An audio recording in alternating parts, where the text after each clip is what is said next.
நான் ராத்திரி பயப்படுறேன் பாஸ்டர், காலையில் பயப்படுறேன் பாஸ்டர், எனக்கு ரொம்ப பயமாக இருக்குது, எனக்கு இந்த வியாதியை பார்த்து எனக்கு பயமாக இருக்குது, எனக்கு இந்த கடனை பார்த்து பயமாக இருக்குது, எனக்கு இந்த சூழ்நிலையை பார்த்து பயமாக இருக்குது.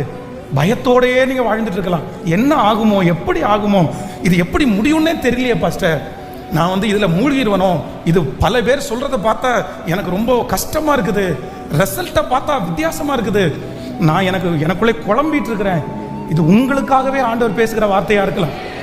உங்களுடைய எண்ணங்கள் நாளுக்கு நாள் அந்த எதிர்மறையான எண்ணத்தால் உங்களுக்கு நிரப்பப்பட்டிருக்கலாம். உங்கள் சிந்தை முழுக்க எப்போ கேட்டாலும் எனக்கு ஒரு பெரிய ப்ராப்ளம், யார்கிட்ட கேட்டாலும் நீங்கள் சொல்லலாம் எனக்கு ஒரு பெரிய ப்ராப்ளம், யார்கிட்ட ஜெப குறிப்பு சொன்னால் கூட எனக்கு ஒரு பெரிய பிரச்சனை. ஆனால் ஆண்டவர் என்ன வாக்கு கொடுக்குறாரு அப்படின்னா, நீங்கள் அதை பெரிய பிரச்சனைன்னு யார்கிட்டையும் டிக்ளேர் பண்ண வேண்டாம். நீங்கள் ஒரு பெரிய பிரச்சனையாக அதை கன்சிடர் பண்ண வேண்டாம். அதை ஒரு பெரிய சூழ்நிலை